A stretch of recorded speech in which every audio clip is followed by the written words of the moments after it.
The memorial service had been on a Saturday morning. There's a nice chapel on the north side of Phoenix, not far from where Linda and I had lived for the past 23 years. The place was full, her book club friends, neighbors, people from the community center where she volunteered. Our son Michael flew in from San Francisco the night before. He'd brought his wife Vanessa, though she spent most of the service on her phone. Linda had been gone for 3 months, but the service felt like the final goodbye. Cancer. It moved fast at the end, faster than either of us expected. She'd made me promise not to make a fuss, to keep things simple. That was Linda always thinking about everyone else, even at the end. I was standing by the guest book when Michael found me. He had that look on his face, the one he'd worn since he was 12 and wanted something. Tight smile, eyes that didn't quite meet mine. "Dad, we need to talk," he said. "About the house." I glanced around. People were still filing out, hugging me, telling me how sorry they were. Mrs. Chen from next door was crying into a tissue. "Can it wait?" I asked. "It's important." Michael touched my elbow, steering me toward a quiet corner. Vanessa followed, her heels clicking on the tile floor. I looked at my son. When had he gotten so hard around the edges? He used to be soft, curious about everything. I remembered teaching him to ride a bike in our old driveway in Flagstaff. He'd fallen 3 times and gotten back up each time, determined. Now he stood in his expensive suit, jaw set like he was about to close a business deal. "What about the house?" I said. Michael exchanged a look with Vanessa. She nodded, encouraging. "You can't stay there alone, Dad. It's too much house for one person. The yard, the maintenance, the stairs. What if you fall?" "I'm 67, not 97. Mom was the one who took care of everything," Vanessa chimed in. "The bills, the repairs, the cleaning. How are you going to manage?" I'd been managing just fine, actually. Linda had been in hospice the last 6 weeks. I'd learned to do laundry, cook more than toast, pay bills online. But I didn't say that. "I'll figure it out," I said. Michael put his hand on my shoulder. The gesture felt rehearsed. "Dad, we think it's time to sell. The Phoenix market is hot right now. 3-bedroom homes in your neighborhood are going for over $800,000. You could buy something smaller, easier, maybe a condo." "I don't want a condo." "Or," Michael continued, like I hadn't spoken, "you could move in with us. We have that guest room. San Francisco is expensive." "Sure, but you'd have family around." I thought about their apartment. I'd visited once. Minimalist furniture, everything white and gray. Linda had whispered to me at night that she felt like she was in a hospital. Michael and Vanessa worked 80 hours a week. I'd spent 3 days watching streaming services alone while they were at the office. "I appreciate the offer," I said, "but I'm fine where I am." Michael's smile tightened. "We're not just thinking about you, Dad. There's the estate to consider. The house is your biggest asset. We need to be smart about this." There it was, the estate. Linda had been gone 3 months, and my son was already counting his inheritance. "I need time to think," I said. Of course. Michael squeezed my shoulder. "We're here all weekend. Let's have dinner tomorrow. We can talk it through." Mrs. Chen appeared with a plate of cookies. She pressed them into my hands, told me Linda would be missed. By the time I turned back, Michael and Vanessa had moved on to talk to the pastor. That evening, I sat in Linda's chair by the window. Our house in North Phoenix was nice, nothing fancy, but solid. 3 bedrooms, 2 baths, a yard with desert landscaping that Linda had carefully designed, Palo Verde trees, barrel cactus, Mexican bird of paradise that bloomed orange in the spring. The mortgage had been paid off for 8 years. I picked up the photo album from the side table. Linda had put it together last year, when she first got sick. She said she wanted to organize our memories while she still could. The first pages were from when Michael was young. There he was at 6, gap-toothed and grinning, holding up a trophy from his soccer league. At 10, on our camping trip to the Grand Canyon, making a ridiculous face. At 15, surly and teenage, but his arm was around his mother's shoulders. What happened? When did he start seeing me as an asset to manage rather than his father? I closed the album. My phone buzzed. A text from Michael. Looking forward to dinner tomorrow. Found a great steakhouse in Scottsdale. My treat. The next night, Michael picked me up in his rental car, some sleek sedan that cost more than my first truck. The steakhouse was the kind of place with dim lighting and prices that weren't listed on the menu. Michael ordered a bottle of wine without asking what I wanted. "So, Dad," he said, cutting into his ribeye, "I've been thinking more about the house situation. I figured you might have. Vanessa and I talked to a realtor yesterday. Just preliminary, you understand. She thinks we could list at $850, maybe even $900 if we stage it right." "You talked to a realtor?" I set down my fork. "I haven't agreed to sell." I know. We're just exploring options." Michael pulled out his phone, started showing me listings. "Look at this condo in Tempe. 2 bedrooms, 1 floor, community pool. Only $350. You'd have money left over." "Left over for what?" "For life, Dad. Travel, hobbies, whatever you want. And for when you need care. Assisted living is expensive. I don't need assisted living." Vanessa leaned forward. "Not now, Robert. But eventually, we're trying to be practical." I looked at her. She was young, maybe 35. Sharp and smart. Michael had met her at his firm. She probably had spreadsheets mapping out exactly how much my house was worth. "I spent 30 years as a firefighter," I said quietly. "I know about being practical. I also know when someone's trying to light a fire under me." Michael's face flushed. "That's not fair, Dad." "Isn't it?" I took a sip of water. "Your mother's been gone 3 months, Michael. 3 months. And you're already trying to sell our home." "It's not about that," Michael said, but his voice was defensive now. "It's about your safety, your future. You're alone in that big house. What if something happens? What if it does? I'll handle it." "How?" Vanessa's voice was sharp. "You're getting older. You can't maintain a house like that by yourself. And frankly, you're sitting on a valuable asset that's not doing anything for you." There it was again. Asset, not home. Not the place where Michael grew up, where Linda planted her garden, where we hosted Thanksgiving and Christmas and 4th of July barbecues. An asset. The rest of dinner was tense. Michael paid the check, drove me home in silence. When we pulled into my driveway, he turned off the engine. "I'm sorry if we came on too strong," he said. "We're just worried about you." "Are you? Or are you worried about the inheritance?" Michael's jaw clenched. "That's not what this is about." "Then what is it about?" "It's about making smart decisions. Mom would have wanted you taken care of." I opened the car door. "Your mother wanted a lot of things. I'm not sure this was one of them." I went inside without saying goodnight. Through the window, I watched Michael sit in the car for a long moment before driving away. The next week, Michael called every day, always with a new angle. Had I thought about property taxes? What about the HOA fees? Did I know the water heater was probably 15 years old? Then the documents started arriving. FedEx envelopes, overnight mail, a power of attorney form, information about estate planning, a brochure for a senior living community in Scottsdale with photos of smiling old people playing shuffleboard. I didn't sign anything. I didn't even open most of it. On Friday, Michael showed up unannounced. He had someone with him, a woman in a business suit carrying a leather portfolio. "Dad, this is Jennifer Martinez. She's an elder care consultant." I stood in my doorway. I didn't ask for a consultant. I know, but I thought it would help to have a professional opinion. Michael moved past me into the house. Jennifer followed, already looking around with assessing eyes. "Mr. Sullivan," she said, pulling out a clipboard. "I understand you're living alone following your wife's recent passing. Michael is concerned about your ability to maintain this property independently." "I'm maintaining just fine." Jennifer walked through my living room, making notes. "I see. And how are you managing the daily tasks?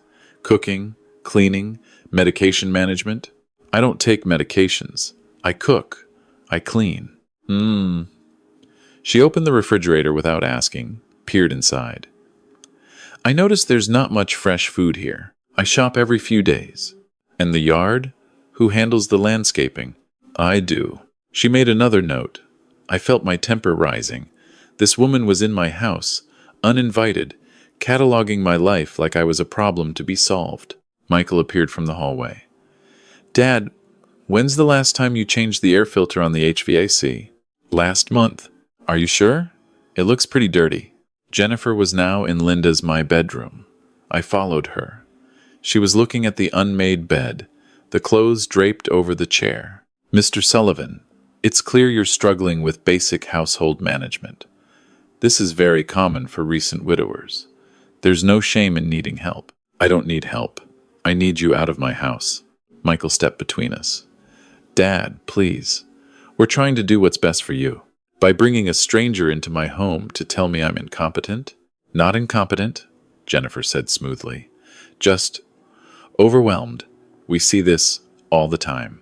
The solution is finding a more appropriate living situation. Somewhere with support services, maintenance included, meals provided, a nursing home. An active senior community, she corrected.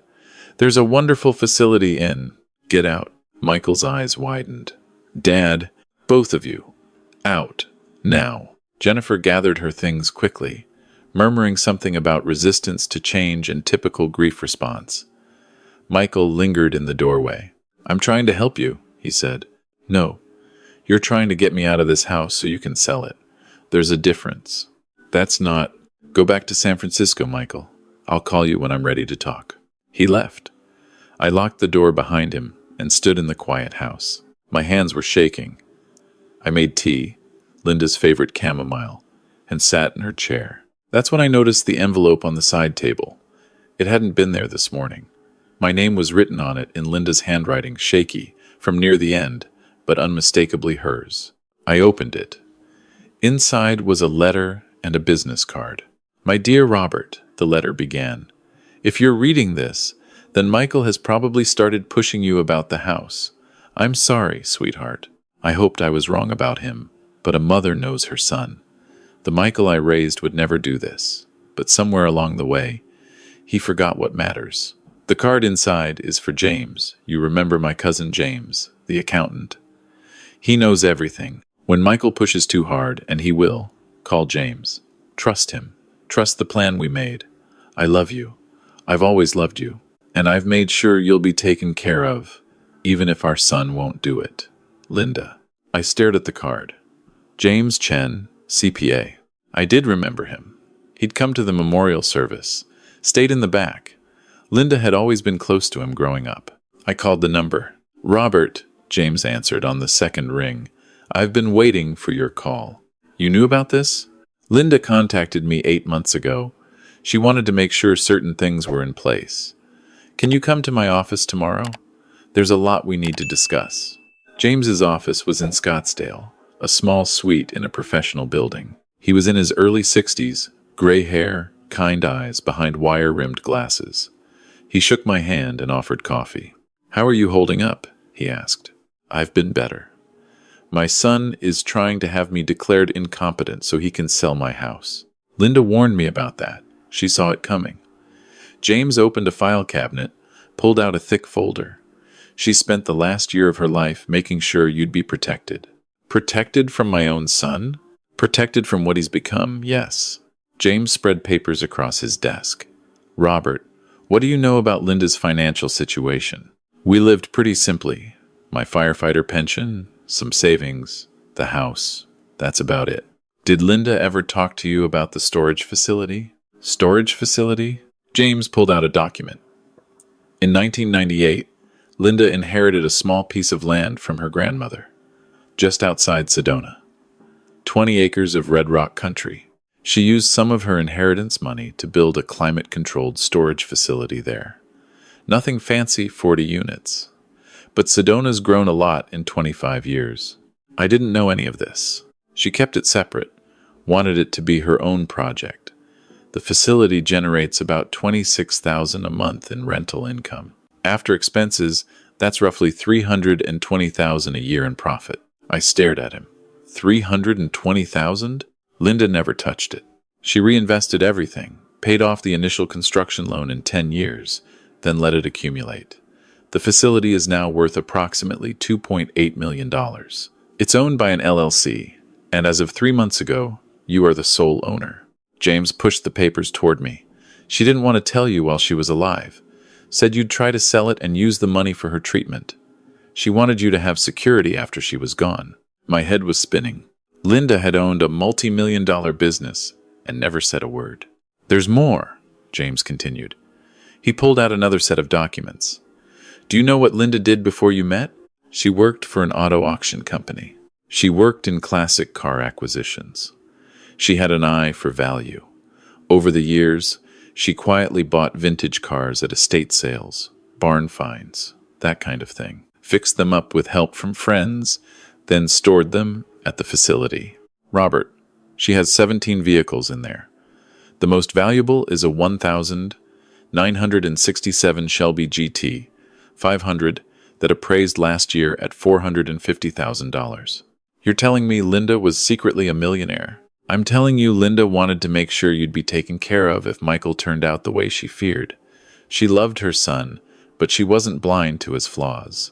The storage business generates enough income that you'll never need to worry about money. The car collection is an additional safety net. And there's a house. A house? On the Sedona property. Small, 2 bedrooms, but it's yours. Linda designed it herself. She called it her just-in-case house. Just in case Michael turned out to be more interested in inheritance than his father. I sat back in my chair. Why didn't she tell me? Because you would have told Michael. You're a good man, Robert. Too good. You would have wanted him to know his mother trusted him. Linda knew that. So she asked me to keep the secret until it was necessary. James leaned forward. She also gave me specific instructions. If Michael tries to force you out of the Phoenix house, I'm authorized to handle it in a way that teaches him a lesson. What kind of lesson? James smiled, and it reminded me of Linda's smile when she was planning something mischievous. Let me ask you something. How much do you care about that house in Phoenix? I thought about it. The truth was, without Linda, it was just a house. The memories were there, but they'd come with me wherever I went. Not as much as Michael thinks I do, I admitted. Good. Then here's what we're going to do. The next 2 weeks were theatrical. Michael called daily, his pressure increasing. He'd found a buyer, he said. Someone willing to pay $875,000 cash. Quick close. All I had to do was sign. Vanessa called too. They'd been talking to an attorney, she said. They were concerned about my mental capacity. The elder care consultant had filed a report. If I wouldn't do this voluntarily, they might have to take legal action for my own protection. I played my part. I sounded tired, confused. I asked the same questions multiple times. I forgot phone appointments. I left dishes in the sink when I knew Michael was coming by. Didn't shave for a few days. Wore the same clothes twice. It wasn't hard to act like a grieving widower struggling to cope. I was grieving. Just not in the way they thought. Finally, Michael came over with papers. A real estate listing agreement. A document transferring power of attorney. A contract for a memory care consultation. Dad, I know this is hard, he said, his voice gentle. But Mom would want you taken care of. This is the right thing. I looked at my son. He actually believed he was helping. That's what made it sad. Okay, I said quietly. Okay, I'll sign. Relief flooded his face. Really? That's great, Dad. This is really the best choice. I picked up the pen. But I want one thing, anything. I want you to have the house. Not the money from selling it. The house itself. Michael blinked. I don't understand. Transfer it to you. I'll sign everything today, right now. But the house goes to you, not to some stranger. You grew up there. It should be yours. I could see him calculating. The house was worth $800,000, maybe more. If I gave it to him directly, he'd avoid estate taxes later, could sell it himself, and keep all the profit. Are you sure? He asked. I'm sure. You're my son. I want you to have it. Vanessa was nodding eagerly. Robert, that's very generous. James had prepared the deed transfer in advance. I signed it that afternoon with Michael and Vanessa as witnesses. The house, free and clear, went to Michael Sullivan. His eyes got wet when I handed him the keys. Thanks, Dad, he said. And for a moment, I saw the boy he used to be. We'll make sure you're taken care of. I know you will, I said. That same day, Michael drove me to the senior community in Scottsdale. It was nice. Actually, palm trees, a pool, activities planned. We toured a small apartment. 1 bedroom, kitchenette, emergency pull cord in the bathroom. I think you'll be happy here, Michael said. They have movie nights, day trips to the casino, everything. It seems fine, I said. Can I think about it? Of course. Take a few days. We'll get the house listed this weekend. I moved out of the Phoenix house 2 days later. Michael hired movers. I took my clothes, some photos, Linda's favorite chair. Everything else I told him he could keep or sell. Where are you going? Michael asked. Just to a hotel for now, until I figure things out. You don't have to go to a hotel, Dad. You can stay with us, or we can get you into the community right away. I need some time alone, I said, to process everything. He looked concerned but didn't push. I think he was afraid I'd change my mind about the house. I checked into a hotel in Scottsdale, but only for one night. The next morning, I loaded my truck and drove north. The drive to Sedona took 2 hours. The landscape shifted from desert to red rocks, those massive formations that looked like they'd been carved by giants. Linda had always loved it here. We'd visited a dozen times over the years, day trips, anniversaries, just to get away. I never knew she owned land here. The storage facility was off the main highway, tucked into a canyon. A neat sign read, Red Rock Storage. 40 climate-controlled units, just like James said. There was an office in front, and behind it, a small house I hadn't noticed from the road. James was waiting in the office. He handed me a key ring. "Welcome home," he said. The house was perfect. 2 bedrooms, open floor plan, walls of windows looking out at Cathedral Rock. Solar panels on the roof, water harvesting system, a garden that Linda had apparently tended on secret weekend visits. Inside, there were photos. I'd never seen Linda working on cars. Linda with James planning the facility. Linda standing in front of the house she'd built. She came up here every few weeks, James explained. Told you she was visiting me or going to book club meetings. She was building this, her insurance policy for you. I walked through the house, touching things. The kitchen counter was the exact height Linda liked. The bedroom had a reading nook by the window. Everything was designed for the life she imagined I'd need. What about Michael? I asked. What happens when he tries to sell the Phoenix house? James smiled that smile again. Oh, you're going to enjoy this part. 3 weeks later, my phone rang. Michael's name on the screen. Dad, we need to talk. There's a problem with the house. What kind of problem? The buyer's inspector found termites. Extensive damage. The whole south wall needs to be rebuilt. There's also foundation issues. The lot has some kind of soil problem. And the roof is apparently 20 years old, about to fail. The inspector estimates $300,000 in repairs before it can be sold. I let the silence hang.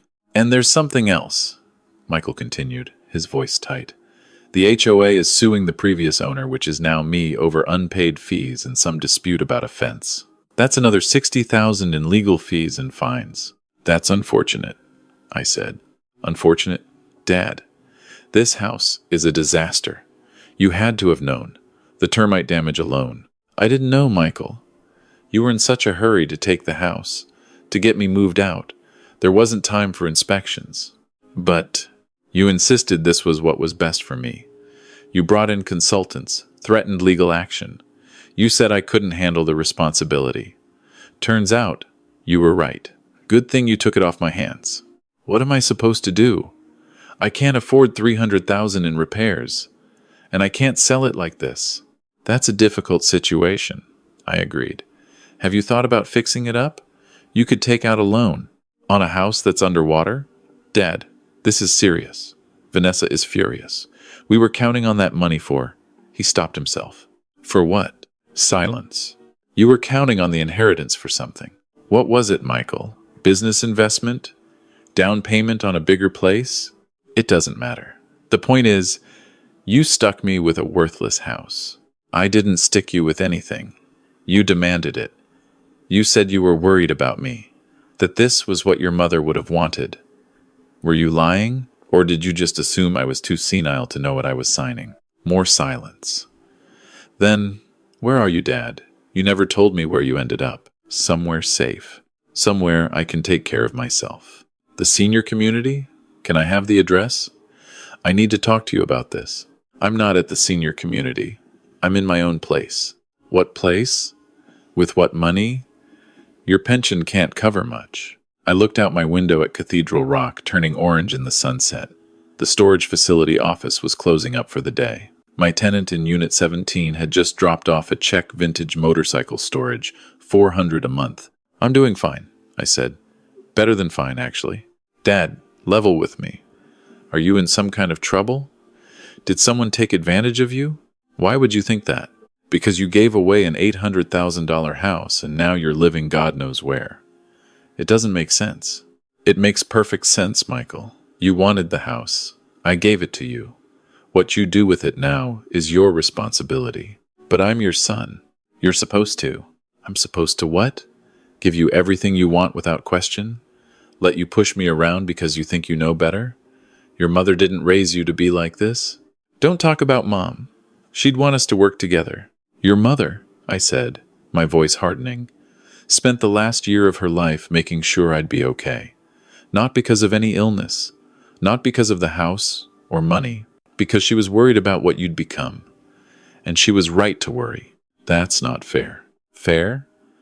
You tried to have me declared incompetent. You brought strangers into my home to judge my ability to pour cereal. You pressured me every single day for weeks until I gave you what you wanted. And now that it's not worth what you thought, you're angry. Not at yourself. At me. I was trying to protect you. No, Michael. You were trying to protect your inheritance. There's a difference. I heard him breathing on the other end of the line. When he spoke again, his voice was different. Younger. Uncertain. Is this punishment? For pushing too hard? No. It's a lesson. One your mother tried to teach you, but you wouldn't learn. Some things are worth more than money. Some people aren't assets to be managed. And sometimes, the person you're trying to manipulate is smarter than you think. Where does that leave us? I thought about that. About the boy building sandcastles, falling off his bike, graduating high school with honors. About the man who'd flown in for his mother's funeral, already calculating his profit. That's up to you, I said. You've got a house in Phoenix that needs work. You can either cut your losses and sell it for parts, or you can invest the time and money to fix it properly. Make it worth something again. Your choice. And you? I'll be here. When you're ready to talk, really talk, not about money or houses or inheritance, you have my number. Dad, take care of yourself, Michael. I hung up. James came by later that evening with dinner Thai takeout from a place in town. We ate on my patio, watching the stars come out. Michael called, I said. He found out about the house. Termites are a real problem in that neighborhood, James said innocently. And that foundation issue very common in homes built on that particular soil type. If only someone had done a proper inspection before the transfer. You knew. Linda knew. She had the house inspected last year. She knew exactly what condition it was in. She also knew Michael would be in such a hurry to take it that he wouldn't look carefully. I shook my head. She really thought of everything. She wanted you to have a choice. Stay in Phoenix and deal with your son's pressure, or come here and live in peace. The storage income is deposited automatically. The house is paid off. You have health insurance through the facility's group plan, and if you ever want to sell some of those cars, you're sitting on at least $3 million in collectible vehicles. I don't need $3 million. No. But you do need to not be pushed around by your own child. Linda wanted to make sure Michael learned that lesson. We sat in comfortable silence. A coyote called from somewhere in the canyon. Do you think he'll come around? James asked. I don't know. Maybe. Or maybe he'll stew in his anger and blame me forever. Either way, I'm okay. Linda would be proud of you. For standing up to him. I'm not sure about that. I gave him a house full of problems. You gave him exactly what he demanded. That's not your fault. I thought about Linda, planning all of this from her hospital bed, protecting me even after she was gone, making sure I'd have security, independence, a way out. She was something special, I said. She was, James agreed. And she loved you very much. The weeks turned into months. I settled into life in Sedona. The storage facility practically ran itself: good tenants, automatic payments, occasional maintenance. I hired a local teenager to help with the heavier work. I spent my days hiking, reading, learning to cook properly. I visited the classic cars in their climate-controlled units, started teaching myself about restoration. Michael didn't call. I heard through James that he'd sold the Phoenix house for $550,000, enough to cover the immediate repairs and the HOA lawsuit, but nowhere near what he'd hoped. Vanessa had taken a job in Chicago. They were moving. I sent him a text. "I'm sorry things didn't work out with the house. If you're ever in Arizona, you're welcome to visit." He didn't respond. 6 months after I moved to Sedona, I was working in the garden when a car pulled up. Michael got out, alone. He looked thinner, tired. We stood facing each other across the driveway. "Nice place," he said finally. "Your mother built it," James told me. He told me everything. "What did he tell you?" Michael walked closer. "That Mom spent years planning this, that she owned all of this, built it all, and never said a word. That she knew I'd—" He stopped, looked away. "That she knew I'd turn into someone who'd pressure my own father right after her funeral. She loved you, Michael. That's why she did it.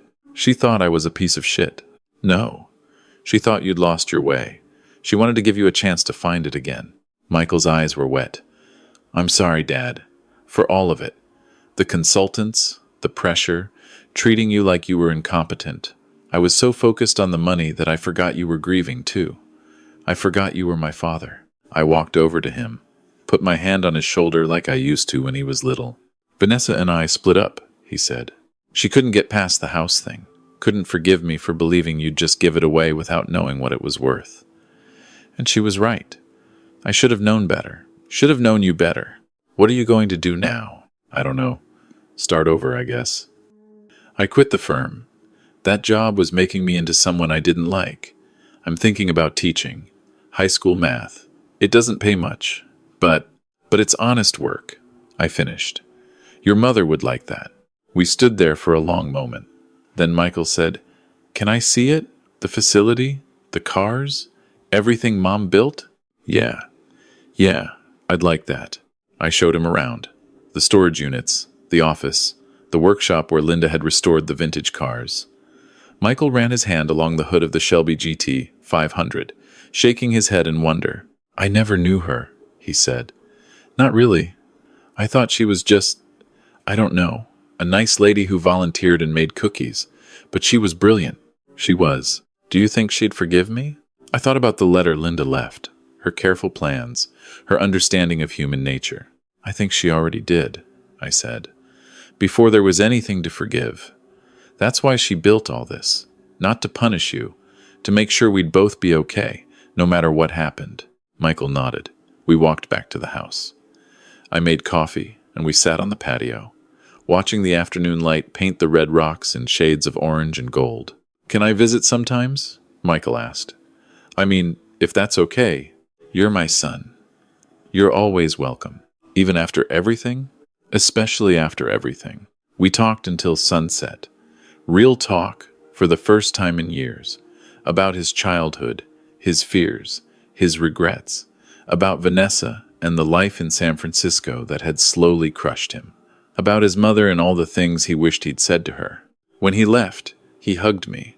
A real hug, tight and long. "I love you, Dad," he said. "I love you too." I watched his car disappear down the canyon road. Then I went back inside, made tea, and sat in Linda's chair, the one I'd brought from Phoenix.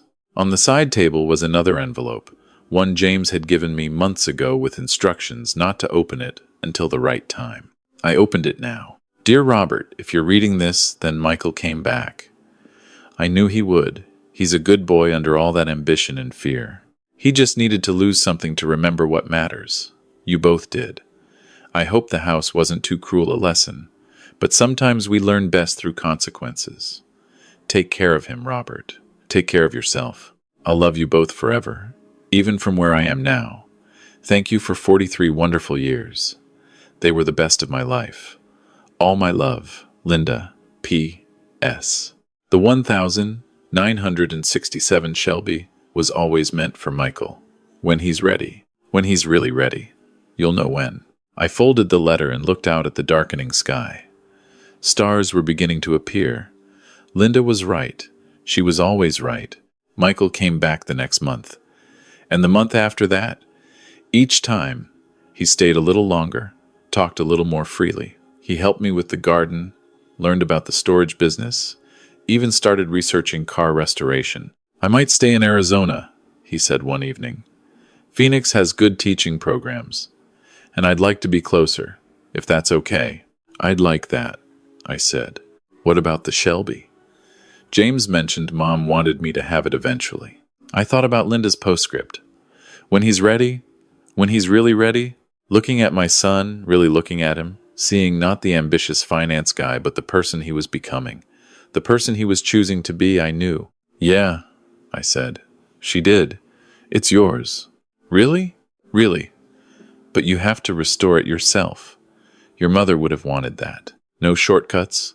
No paying someone else to do it. You learn every piece of that car. Understand what makes it valuable. Michael smiled. The first genuine smile I'd seen from him in years. I'd like that. Can you help? I'd be honored. We started the next weekend.